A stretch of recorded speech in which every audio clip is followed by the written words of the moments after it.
don't ever smoke the dizzy, but we can always share some disease. It's just a cup in time. This song doesn't have to rhyme. Life's all of us, not every moment we can be feeling fine.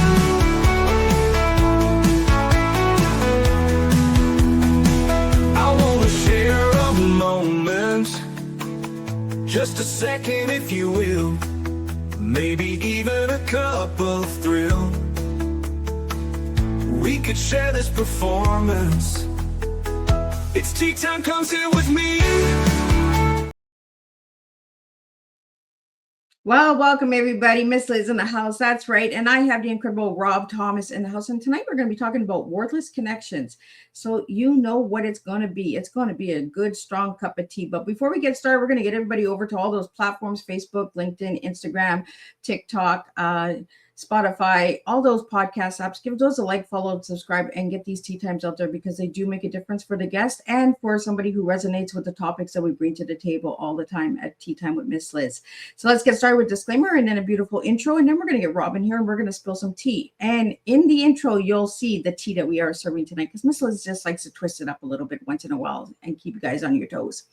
Disclaimer for Miss Liz's Tea Time live show. Miss Liz's Tea Time is a global platform dedicating to sharing real life stories, diverse perspectives, and meaningful conversations that inspire awareness, healing, and connection. I, Miss Liz, is going live using StreamYard. Before leaving a comment during the live broadcast, please grant StreamYard permission to display your name at StreamYard.com. Please be advised that all the content brought forward during any Tea Time show is presented in good faith.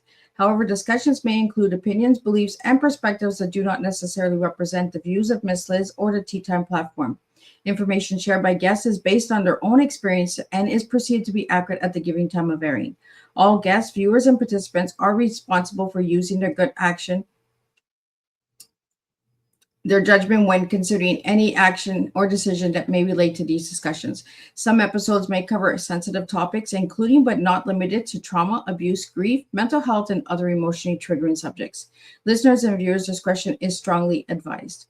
Tea Time with Miss Liz is an open discussion forum designed to offer insight, inspire awareness, and create connection. It is not a substitute for professional, medical, legal, or therapeutical advice.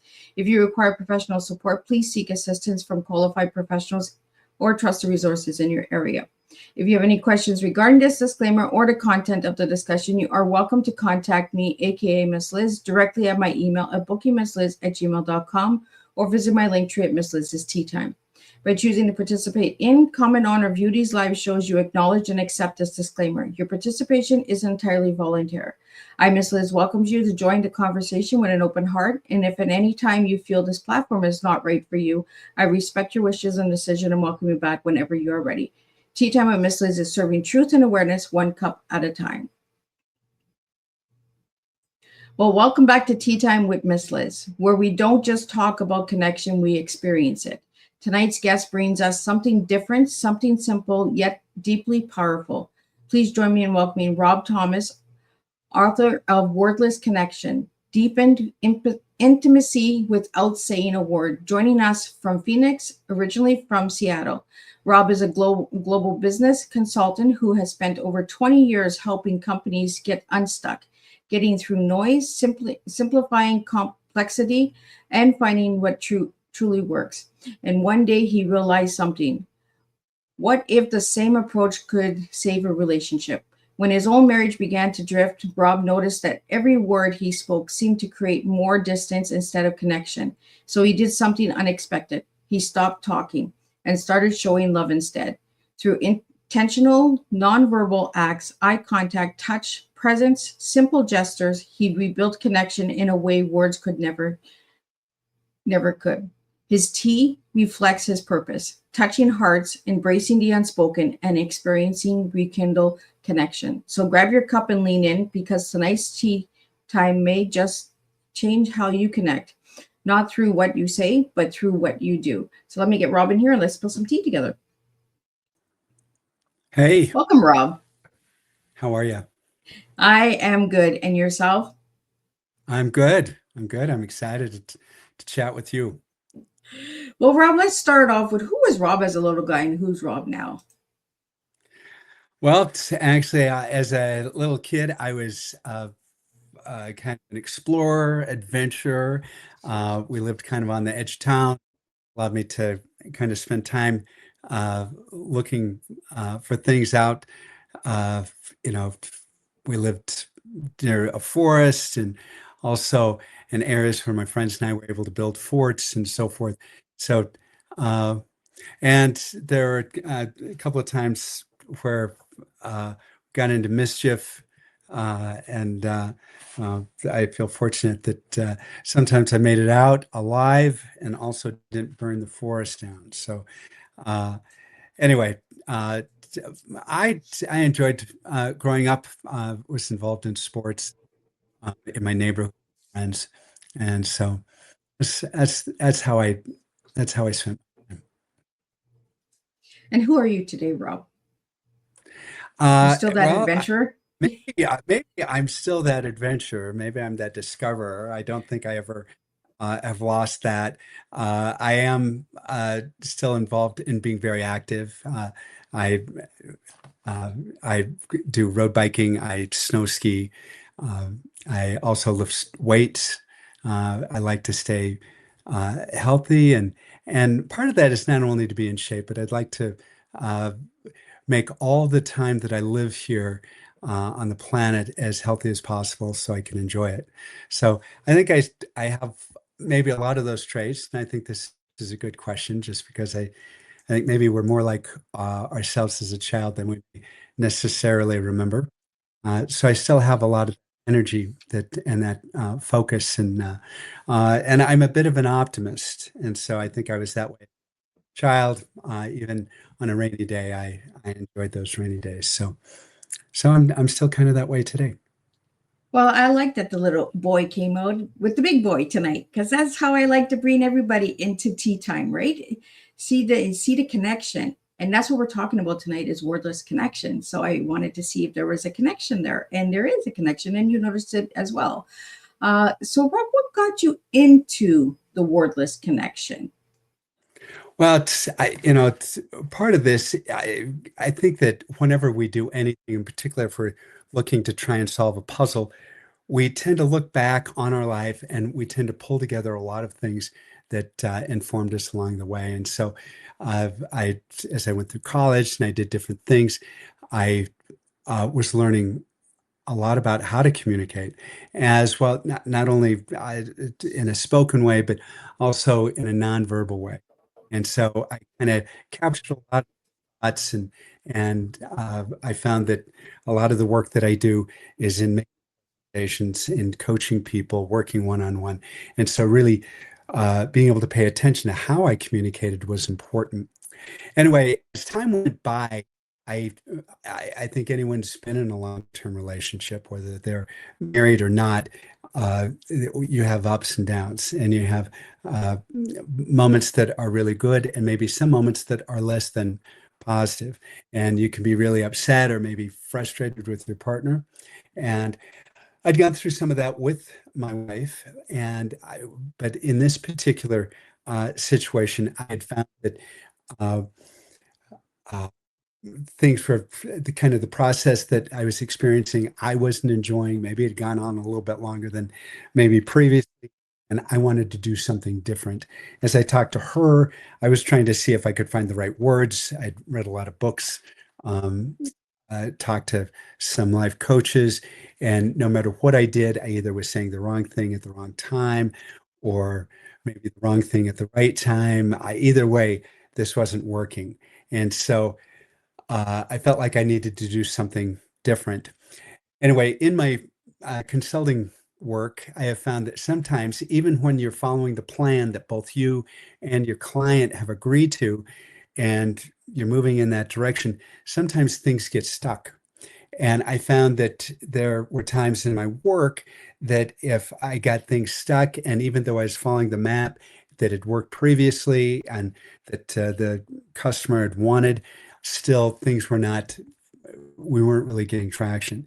So what I would do at those points is that I would kind of make a list of what we were doing and what's the opposite of that? And so I wanted to change the conversation in those situations.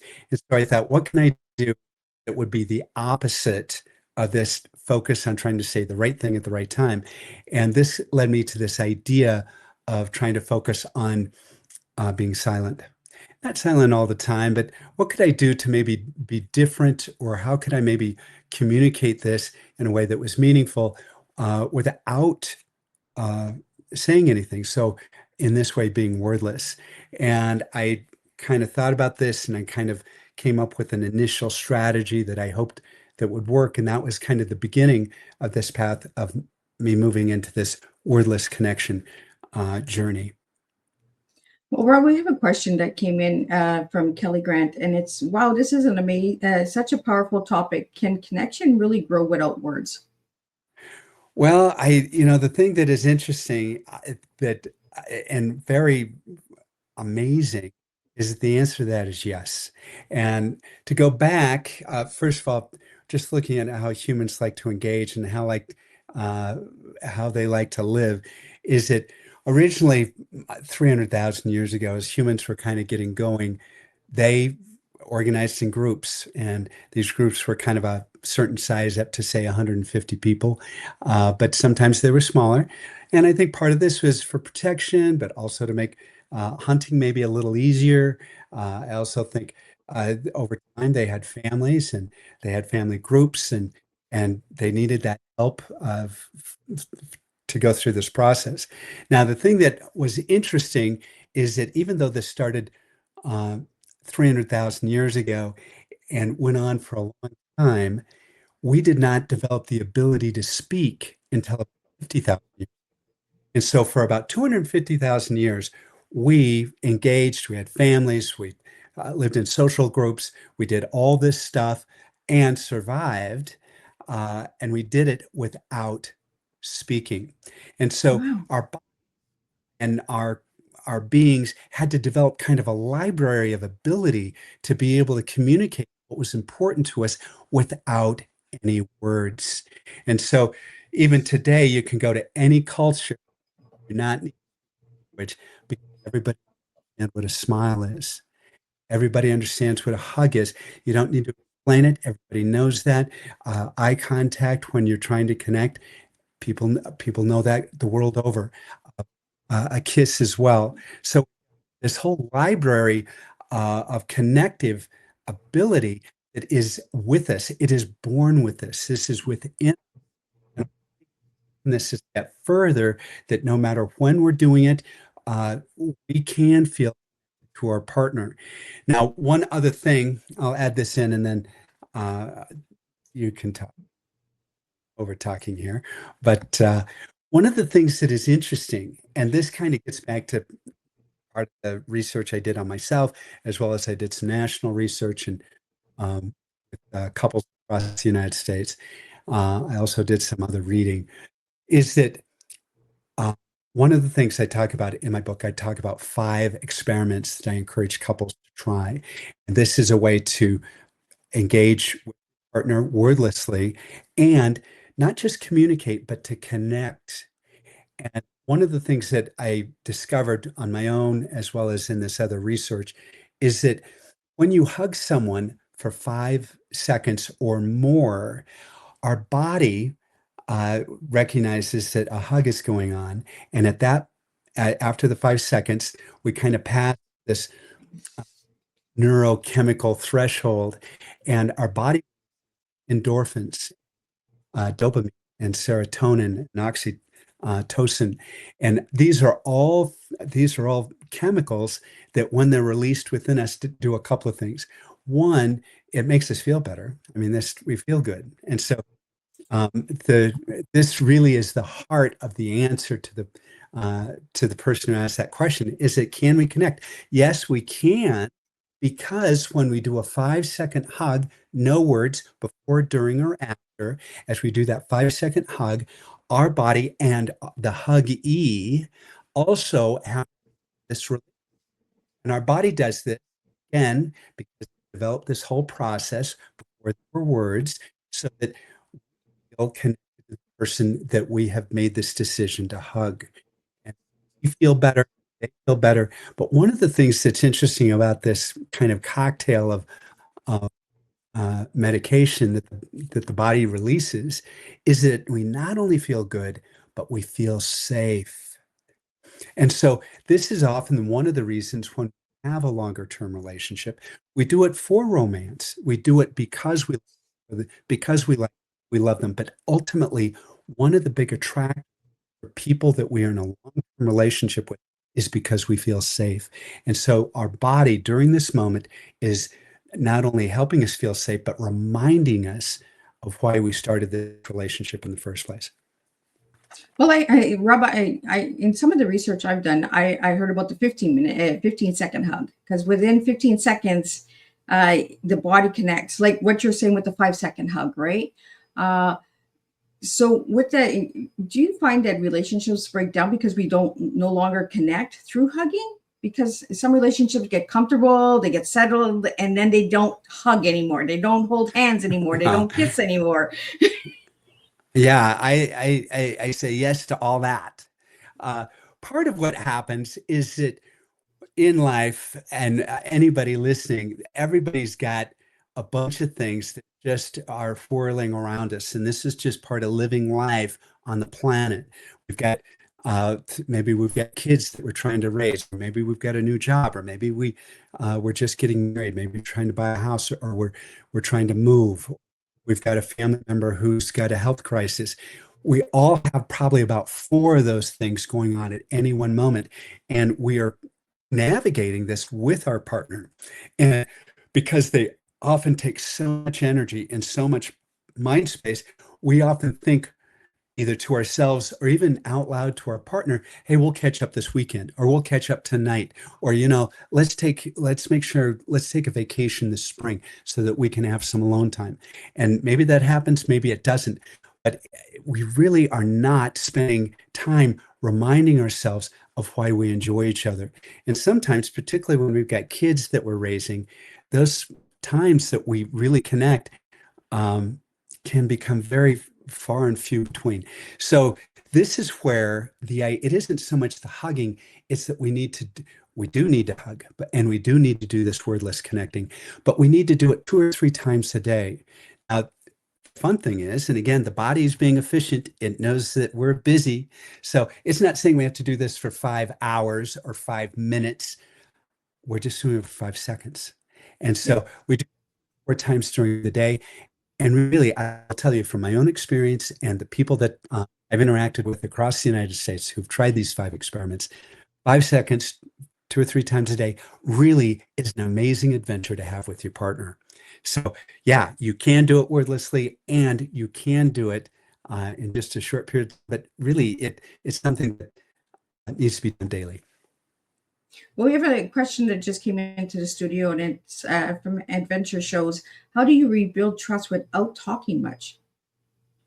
Well, I think part of this, I think part of this just gets back to the idea that, first of all, our body has got a big investment in our own success, perpetuating these, going on, having a successful family. So, body is really invested in. And so it's paying attention that when we are participating with our partner, it wants us to know that this is not just communication, but connection. And so when as you read the book, you'll kind of get this kind of process that I went through, and it was kind of a slow reveal for me. But as you look at the 5 experiments, you do those things, they're really kind of um, uh, they're apolitical. Meaning, you're not bringing up trust. You're not talking about trust. You're not trying to avoid trust. You're just showing a level of not communication. This issue with trust, sometimes you have to do other things than this. But essentially, as you do this, this will remind your partner why they chose you in the first place. One of the things that we came up again and again, I had these people across the country try the 5 experiments and keep journals, and they sent those journals to me. One of the things that came up again, and I wasn't telling them what to pay attention to. In fact, I was wondering what to pay attention. how would this strike? One of the things that they came up with again and again is that as they do this, their partner, and again, at the beginning, don't tell your partner you're doing this. Do this quietly, because I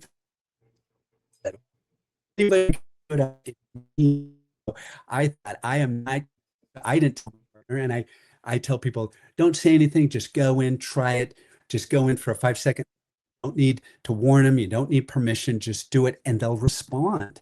And so as I did that, one of the things that as you do it a couple of times, some of the people mentioned, my wife didn't do this, but some people mentioned the first time they hugged their partner because it had become so unusual outside of sexual intimacy that they hugged, that when they hugged, just in the middle of the day, fully clothed, it was, what are you doing?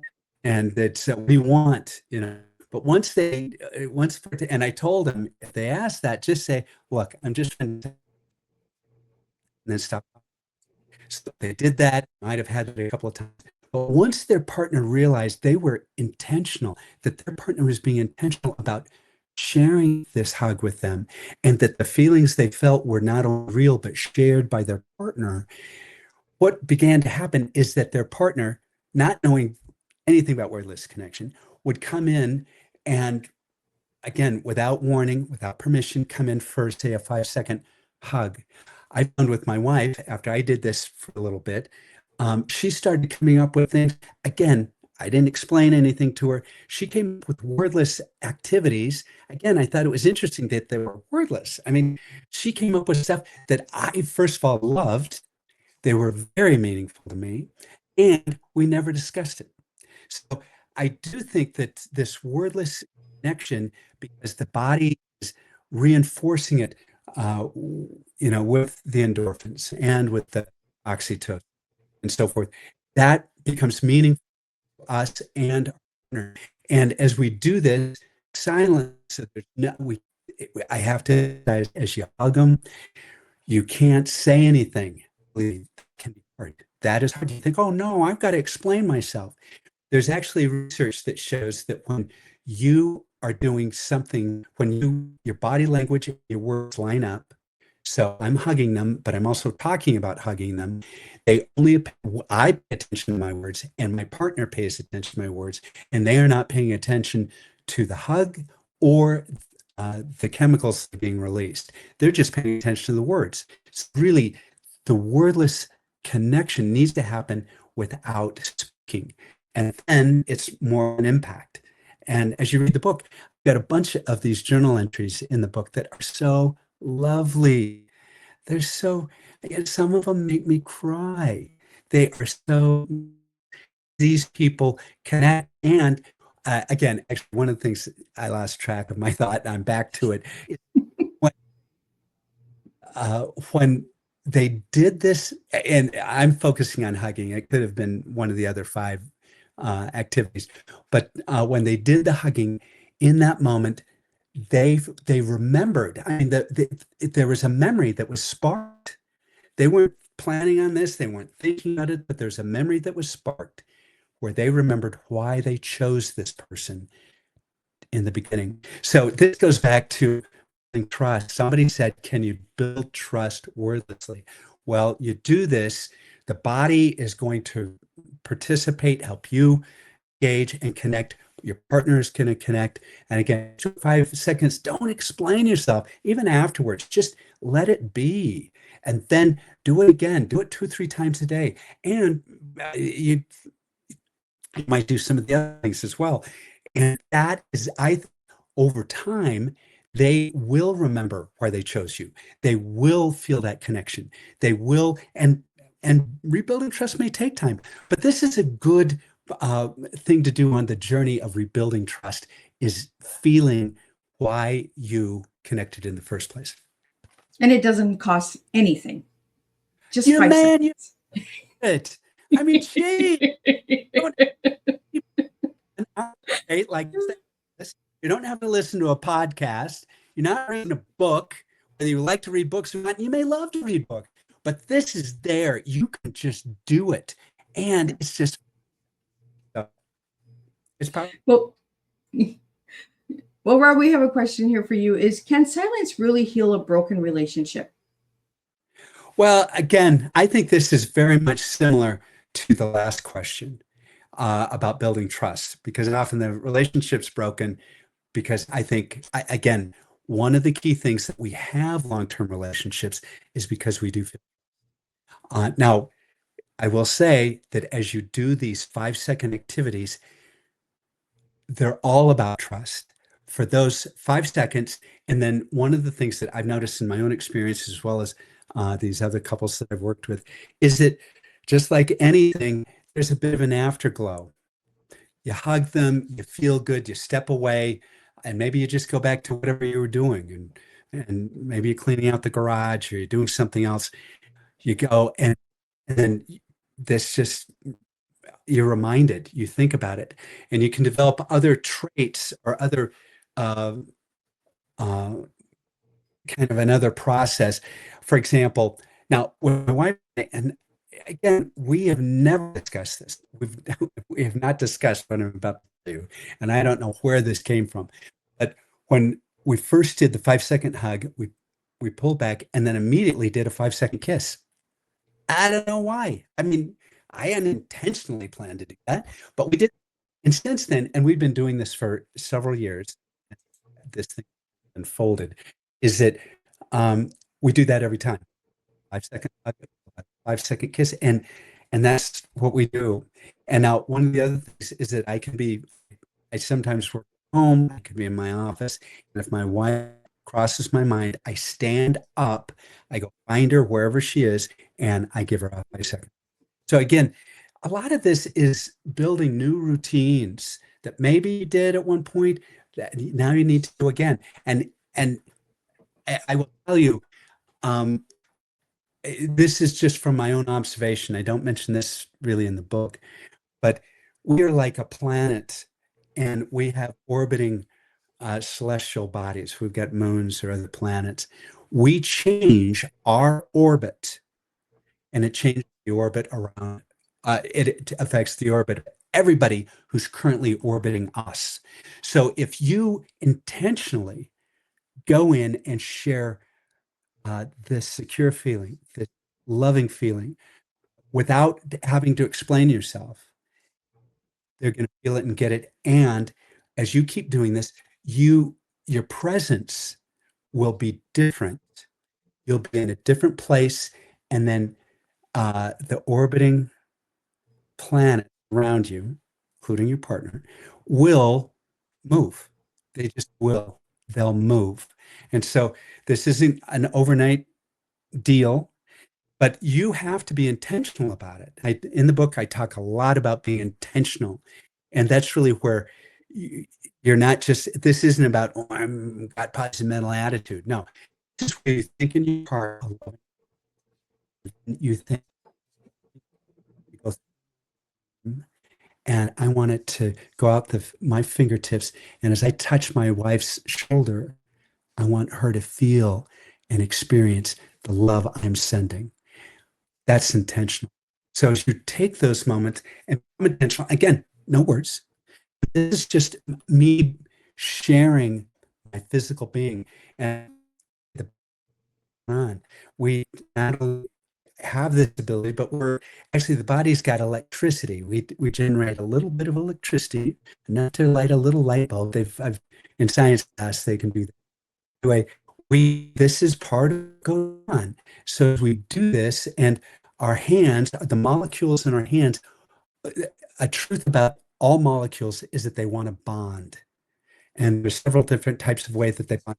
This isn't just human molecules. This is like oxygen, hydrogen. That's how we get water, And so the molecules in our body, as we send out this intentional feeling and we're holding our partner or we're hugging them and like we're holding their hand skin to skin, our molecules in our hand are trying to connect in a bond with the molecules in our partner's hand. So this is all very much a lot of, we get the laws of physics working in our favor. And so no. And I anticipate breaking the and the broken relationship didn't happen in a minute. Okay. So repairing not going to be in a minute either. But I do believe this is part of the set. This will help you, uh, uh, build, and maybe going, maybe part of it too. I don't know. It's really up to you. You are so much better off doing this 3 or 4 times a day. Again, 5 seconds, 4 times, that's 20 seconds. I'm inviting you to spend 20 seconds with your partner, uh, and it will make a difference. Go ahead. Well, Rob, we have a question here. Can this method work with long distance relationships too? Yes, yes, and yes. Actually, one of the things, the um, 5 experiments, I talk a couple of them. And the thing is, I give 5 experiments. I think as I've talked to other people, come up with their own, or they get a kind of a mishmash of something I came up with in their own. So this is really just to get you started. And again, I'm calling it experiment. You experiment. Find out what you're doing. Yes, I added 2 to the 5 that are non-touching. I do know relationships touch less than others. Okay, so there are, you can do this wordless connecting, touching, and as you go through it, it can be just as impactful. And because again, as we see it, as we see this non-touching but still visible connection opportunity that is being extended to us, it touches our heart, and we feel seen. We feel like someone is reaching out to us. And so, again, I feel like there is power in being wordless. And again, I'm not saying being silent all the time. I'm just saying we tend to ignore the power of this opportunity of being wordless. So I could go more into that, but I'm trying to answer the question directly. Yes, you can do it long distance. You can do it short distance without touching. You can do it long distance without touching. So yeah, we can get more into that in a moment. But anyway, I went. We have another question that just came in for you, Rob, and it's from Kathy, and she says, "How do you know if your partner understands your actions?" Well, I will tell you. Again, this goes back to one of the things I said earlier, is that you can go to any place on the planet. And I was just reading about they find some people who haven't really made connection with, society and stuff. I believe you go there and you'll see a couple hugging. I mean, I think these are natural. They're inborn.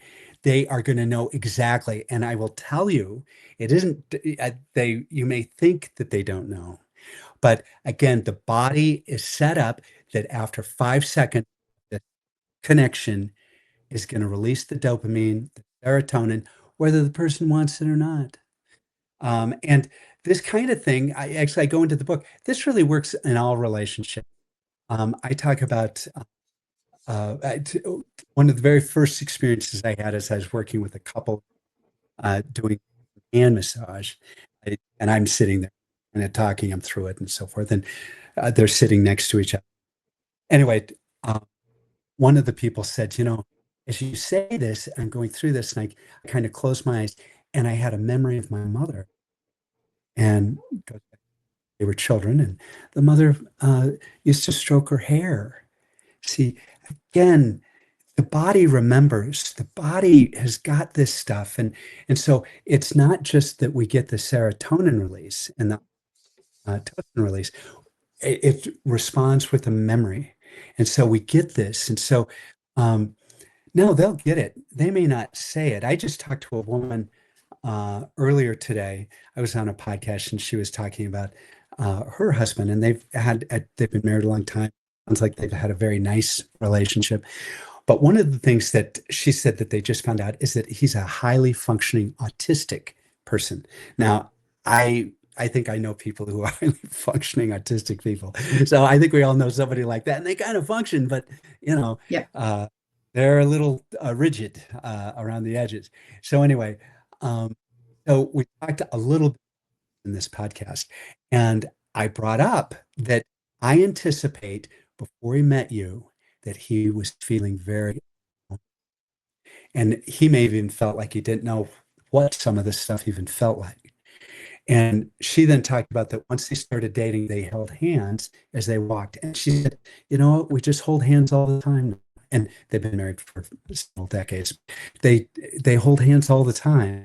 So even people who seem like they don't get it. And again, a lot of it is, and the body releases these chemicals specifically as a reward. It wants connection. It for us to be successful in connection. And I reckon there can be people who are stubborn about it. So this is where we kind of think about it, we experiment, but I do believe that there are ways to connect with everyone. A question that just came in from Dixon is, how long does it take to see results with this approach? Well, my own experience and the people who kept these journals, I'd say maybe a day, two. I mean, it didn't take long. It just didn't take long. And part of what's happened, and this is part of why this is valuable, is that we've just stopped doing something. Again, because we're fighting the dragon at the door, we're fighting the dragon on our roof, we're fighting the dragon that's in the middle of the street, and that's taking all of our attention. And so we keep thinking to do something and we don't. And so we're not holding hands, we're not being together, we're not kissing during the day in a meaningful way. And again, with intention and for at least seconds, we're just not doing it. And so as soon as we start doing it, and as soon as the partner realizes that you're serious, that you're intentional, you're not trying to pull a fast one and just, you know, get them to do something. I don't know. I don't know. Think of all the things we do for our partners is, mind numbing. They may think it's one of those things. As soon as they dispel those worries and they realize you're being real, I think it just takes, I think it's one more 5-second moment after that. There was a story, and I share this. I share this. I've actually this a couple of times as people have been talking to me on podcasts. I got this in one of the journal entries. Is that this one wife was set a goal to do a hug 3 times, and it was the first day. And anyway, they had planned a dinner, and so they were both doing the dishes after the dinner. It sounds like something we all have done 100 times or 1,000. And anyway, they'd already hugged a couple of times earlier in the day. And anyway, so in her mind, she's thinking, I'm on this, I'm doing this experiment. I'm gonna hug my husband. So anyway, so all she's doing is being intentional, wanting, and she's really not expecting anything back. All right. So she goes in and she gives him a hug, and they hug. And she wrote in her journal, she goes, I don't know exactly why or what it was about this, but after about, as we passed 5 seconds, he began to cry. And she explained, he never cries. I'm not certain I'd really even seen him cry. And it turns out that he'd been on, with his work, and he had some financial pressures, and he, was trying to figure it out, and he was under a lot of stress. And this, being held by his partner, and I can't help but think, him feeling safe because of this dopamine. He felt safe, and he felt held, and he felt nurtured, and probably just had a really great meal. So it was really nice. And he doesn't know what to do. And he hadn't been able to bring this up because, and we don't even hug. How can I tell her that I don't know what I'm doing? Yeah. Well, a door was open. And so I think that that's very interesting. I think that's a very interesting thing to consider. So Well, Rob, we got a couple questions. Some are similar, so I'm going to pop them up. There's two that I find that are similar here, so I just want to get that up here. Please. Um, the first one is, what if one partner isn't responsive to nonverbal affect? And then the second one is, can nonverbal communication replace deep conversations? First of all, I want to just be really clear. I think deep conversations are important. I think talking about stuff is important. And I think often, again, my own personal experience, just like we don't hug, I tell you, we probably don't have enough deep conversations.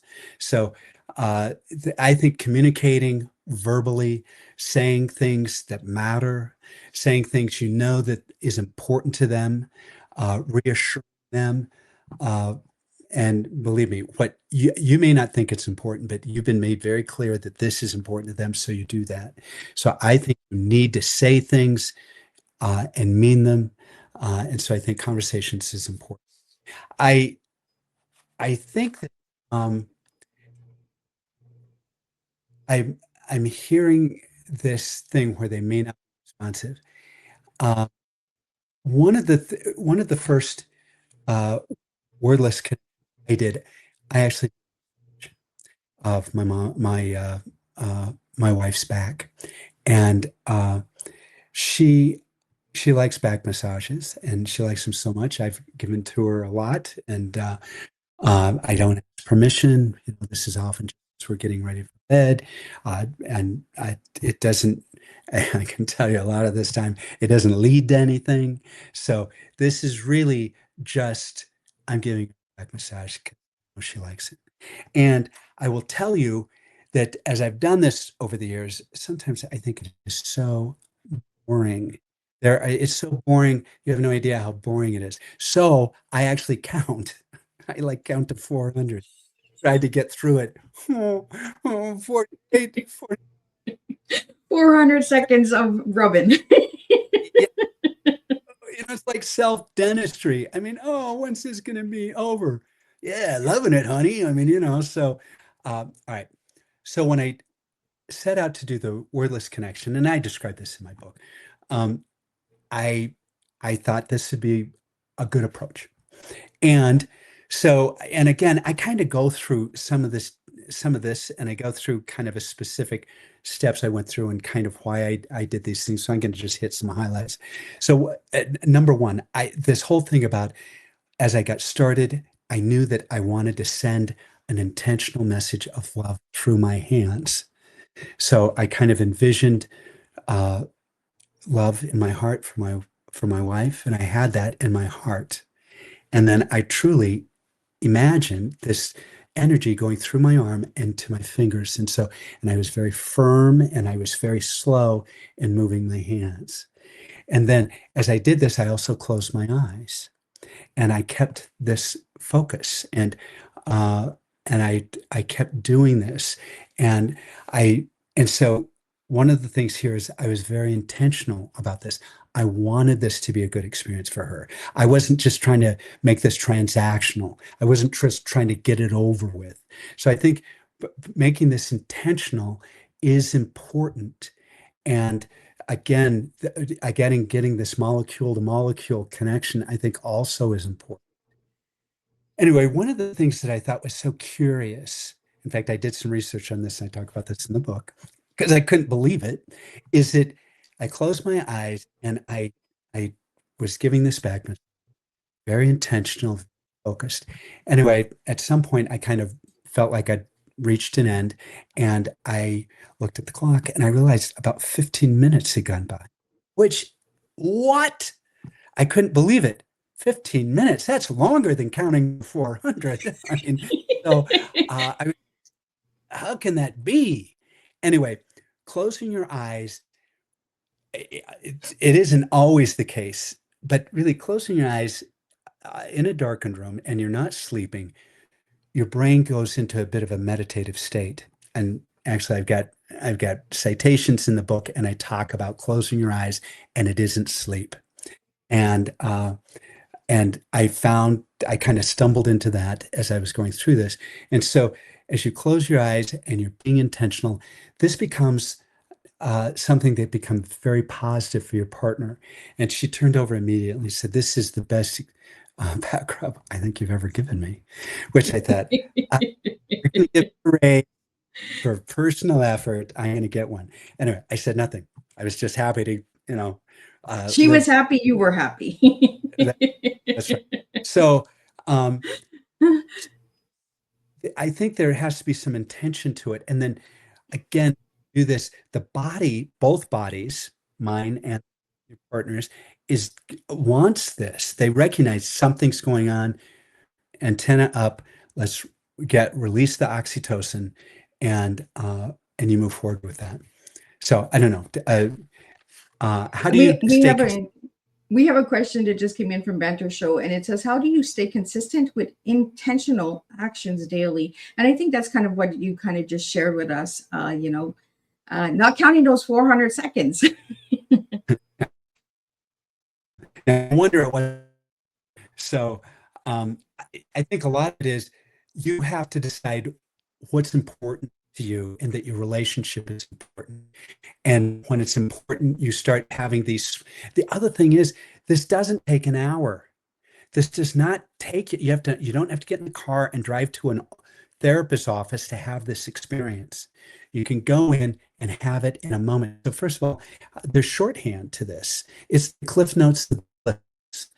Uh, when you can go in and have this experience, and again, have it intentionally, and you're showing and sharing that this is important. And then they'll respond. They want this.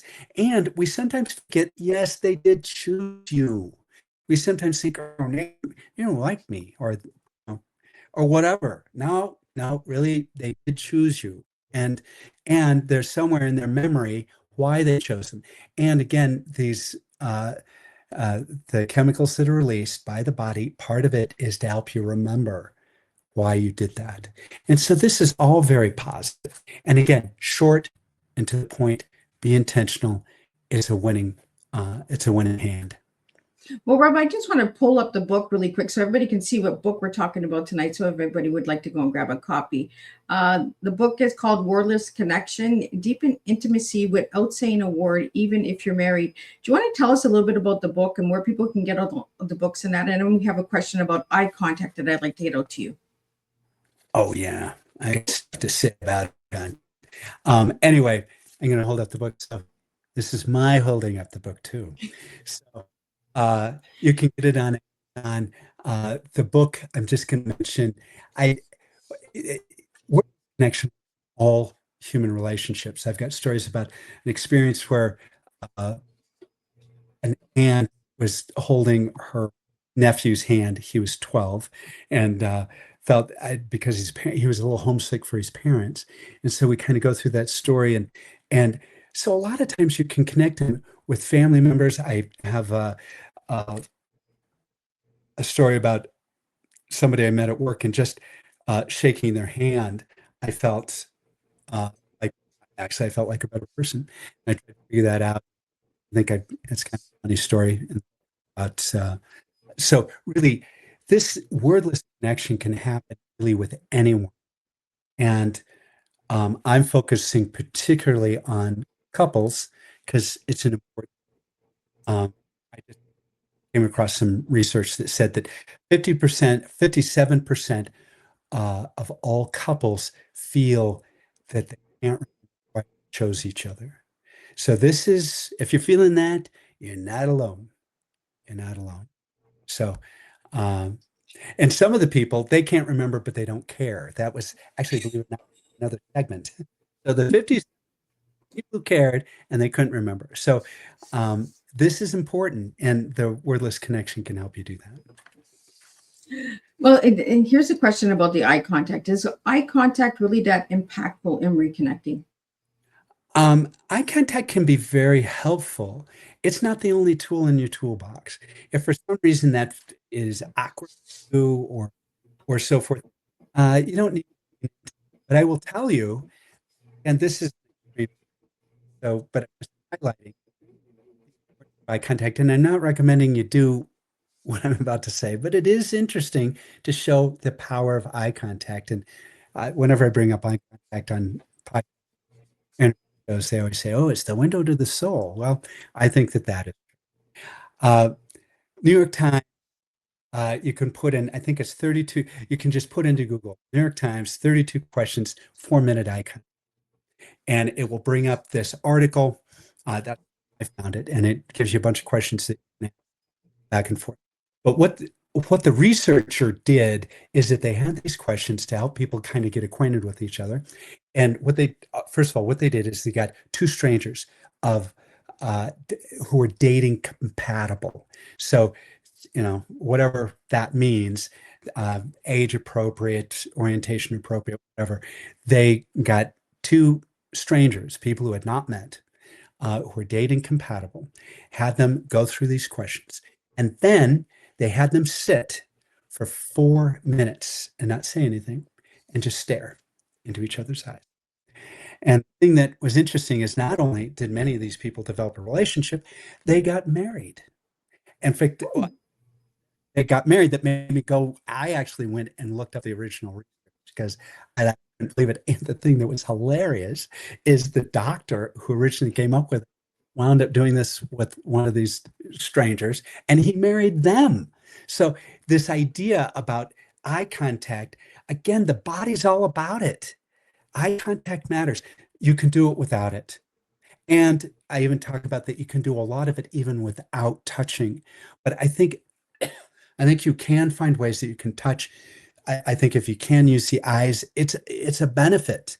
Again, it gives the body another opportunity to connect and to be meaningful. Help share your intentionality. And you can practice this, so and you can find your own ways. And again, I start with 5 experiments. I encourage people to try their other experiments and keep trying. And you'll find things that work for you and your partner. So we have a question that just came in. Rob, what are the 5 experiences, if you could just quickly shoot them off? Sure. 5 experiences, 5 experiments. Again, I don't want people to feel tied down. I mean, and you feel like you want to try it a little different. Again, like my wife and I, again, hug and kiss. Are we crazy? What are we doing? So it's a 5-second hug, comma, 5-second kiss. So those are 2, and they can be separate. Massage, notes of care, and then spontaneous act of service. And the notes of care are really, really simple. These are not, they are as basic as, maybe passing a note in elementary school. It is that flavor. I like you. I mean, it is really simple. Or congratulations that on something, or it can be hopefully an inside joke between you two. And it's that type of thing. I've had people write these notes and leave it in a work bag. I've had people put them up in a shower before their partner goes in for a shower. I was talking to a business colleague about this a few years ago as I was working on this, and I was beginning to work on the book. I told him about this, and his comment was, "No, hey, my wife just gave me one of those notes. I'd have give her one back." This guy's middle name was Einstein. Anyway, he thought, "Oh, wouldn't I should give her one?" So anyway, he told me later what happened. He said, what I decided to do is, and he said, I got sticky notes. I made 15 notes, and I just put them, I hid them all over. She had a home office, several in kitchen cabinets, and different places all over. But the thing that and highlights the value of this type of thing is that his wife thoroughly enjoyed finding them, reading them. But he said, the thing I just never expected is that she left, is that every time she opened the cupboard, she wanted to see this note from him. And so I think these notes of care, the care and concern, they're not times to apologize, to legislate anything, to mea culpa. That's a different time, could be a letter, could be something else. But these notes of care are really intentional moments where where you share something meaningful. This is something I actually really like. I like these notes of care. And my wife has written a haiku. I love haiku. That I thought was very clever. She's found different snippets from a poem that she's included. And I've saved all these. I love the fact she did these. So I encourage people. So that's one thing. The other that I haven't talked about is the spontaneous act of service. Is that I think most people want to help a partner, and they often do it by saying, "How can I help?" or or whatever. I feel I'm going to say something that I think men are not very good at, and I can say this because I'm a man. I find that when they go in and with their partner, they see that something done, and they don't want to do the wrong thing, so they go out. How can I help? And they're very sincere. They want to help, but really, from the person who's being asked to tell them, and this really goes not just in couples, this goes with anybody. Anytime somebody asks you if you need help, our first response is no. Fine. Why do you think I need help? It's because of the knife in my hand. I'm joking. They look a little nutty. That's why we're asking if they need help. And so they don't accept it.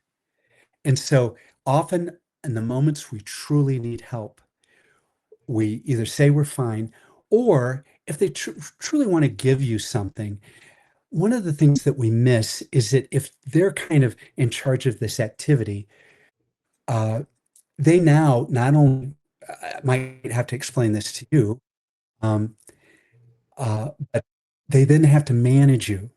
So all of a sudden, you doing this task, which you want to help with, all of a sudden becomes an extra burden for them. You've just added a task on top of everything else. As much as you're going to help with this one thing, they now have to manage you, and then on top of that, you have to tell them when they're done, and then you have to tell them good job. And I mean, again, this is why it's spontaneous, and you just do it, and you're not looking for feedback. You give them some. And you may guess and guess wrong. Fine. Guess and guess wrong. I will tell you something I do. I like chocolate. In fact, I like, for the United States, this moment, I like C's chocolates. And so I really like them a lot. And so what I do, I know someone's recuperating or they're in a bad spot, I'll go take them a box of C's chocolates. And as I hand it to them, I say, I know you didn't ask for this. I hope you like chocolate. I give people something I really like. So I give this to you, and I hope this helps you. And I have never had anyone turn it down. And I had them all come back and tell me what a great thought. And that's not what I'm looking for. What I'm really looking for is to help them know that I care and that they're not alone and that I'm with them. And that's what the spontaneous act of service. So Rob, what's your final message for everybody tonight?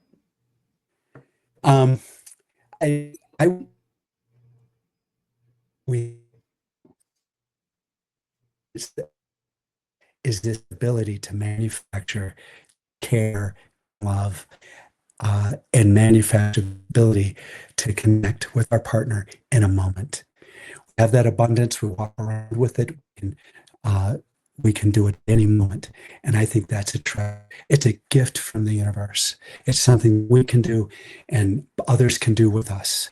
And so that is my message. Well, thank you so much. I want to really thank you, Rob, for joining me tonight on Teatime and sharing about your book and all the incredible work and services that you do. I'm just going to do a quick wrap up of what tonight's Teatime was, and I will see everybody on Thursday with 2 new Teatimes. And I want to thank Rob for closing up March and all the incredible guests that we've had. If you want to see all of those guests, you guys can check out Miss Liz's Teatimes on my YouTube channel or all podcast apps out there. Miss Liz is all over. If you're not looking, you ain't going to find me. So, Rob, thank you for what a powerful and eye-opening conversation. Rob, thank you for reminding us that love is not proven through perfect words. It is felt through consistency, intentional actions. You've shown us that connection is not something we talk into existence. It's something we build through presence. Tonight, we were reminded that our relationships are like a garden. They do not grow because we explain them. They grow because we tend to them. Sometimes we get to focus on saying the right thing. We forget to be the right presence. Here is something to carry with you after this tea time. If words have been getting in the way, what might change if you simply show love instead? To everyone listening, try something different. Hold a hand a little longer, make eye contact without distraction, and offer a moment of care with no expectation in return. Because sometimes the deepest connection is built in silence. Until our next cup share, keep choosing intentions, keep choosing presence, and keep loving in ways that can be felt, not just heard. And I'll see everybody on Thursday, and we'll start this all over again.